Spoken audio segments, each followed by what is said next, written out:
반갑습니다. 시니어 정보통입니다. 2026년 새해가 밝았습니다.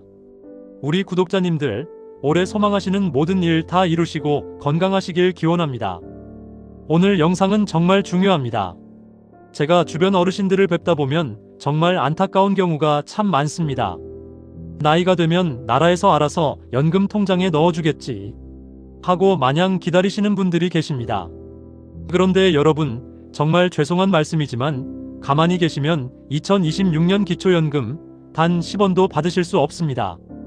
실제로 작년에도 제도가 바뀐 줄 모르고 혹은 신청을 안 해서 못 받으신 어르신들이 수만 명이나 된다고 합니다. 특히 올해 2026년에는 선정 기준이 또 달라졌습니다. 같은 나이 비슷한 형편인데도 옆집 김씨는 매달 30만원 넘게 챙겨받고 나는 탈락 통보를 받을 수도 있습니다. 도대체 무엇이 바뀌었길래 그럴까요? 오늘 영상 딱 10분만 집중해서 들어주세요.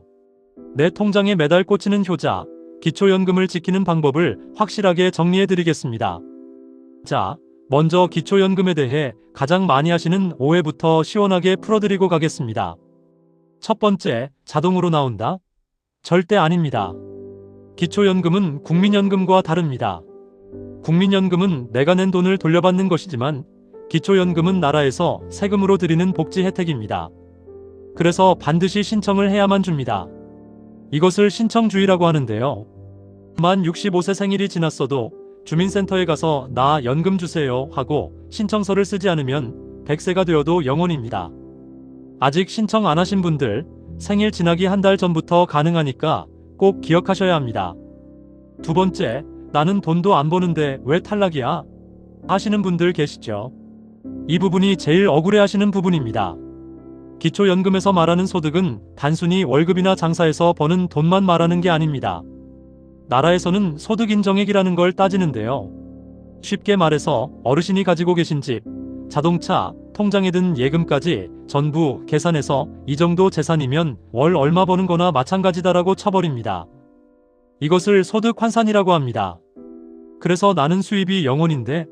라고 하셔도 좋은 집이나 예금이 있으면 탈락하실 수 있는 겁니다.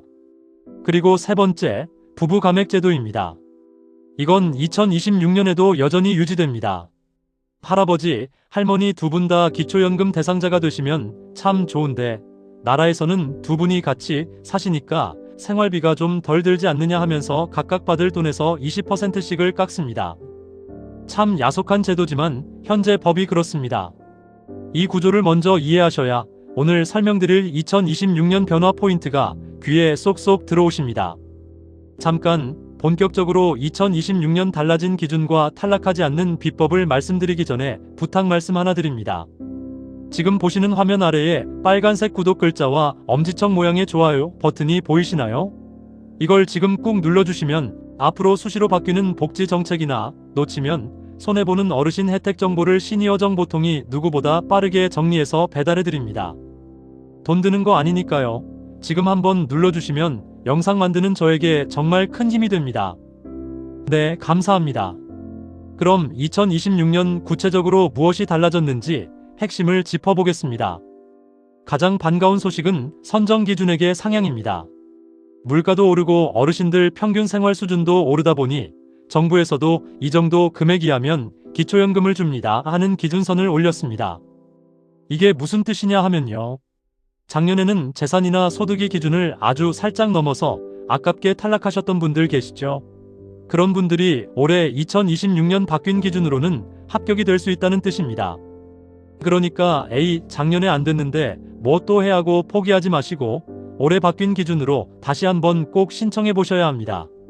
하지만 반대로 조심해야 할 탈락 폭탄들도 있습니다. 2026년에도 칼같이 지켜지는 탈락 사유 3가지를 말씀드리겠습니다. 첫째, 고급 자동차입니다. 혹시 자녀분들이 타라고 준 차나 예전에 사둔 배기량 3000cc 이상의 차 또는 차량 가격이 4천만 원이 넘는 차를 명의로 가지고 계신가요? 이런 차가 있으면 소득이 10원 한 푼 없어도 탈락할 확률이 99%입니다. 정부는 고급차를 가지고 있는 것만으로도 월 소득이 몇백만 원 있는 것으로 간주해버립니다. 둘째, 금융재산입니다. 은행 예금, 적금, 주식, 그리고 보험 해약했을 때 받을 수 있는 환급금까지 다 포함됩니다. 보통 2천만 원까지는 공제해주지만 그 이상 넘어가면 이자, 소득뿐만 아니라 원금 자체를 소득으로 계산합니다. 통장에 묶인 돈이라 못 쓰는데? 라고 하셔도 소용없습니다. 셋째, 가장 조심해야 할 증여 재산입니다. 재산 있으면 못 받으니까 자식한테 미리 줘야지 하고 진명에 넘겨주시는 분들 계시죠? 이거 정말 조심하셔야 합니다. 2026년에도 정부는 이걸 줬지만 여전히 본인 재산으로 간주해서 차감합니다. 이걸 서류상으로 없애려면 꽤 오랜 시간이 걸립니다. 연금 받겠다고 무턱대고 재산 옮기시면 세금은 세금대로 내고 연금은 못 받는 최악의 상황이 올 수 있습니다. 너무 겁만 들인 것 같네요. 하지만 걱정 마세요.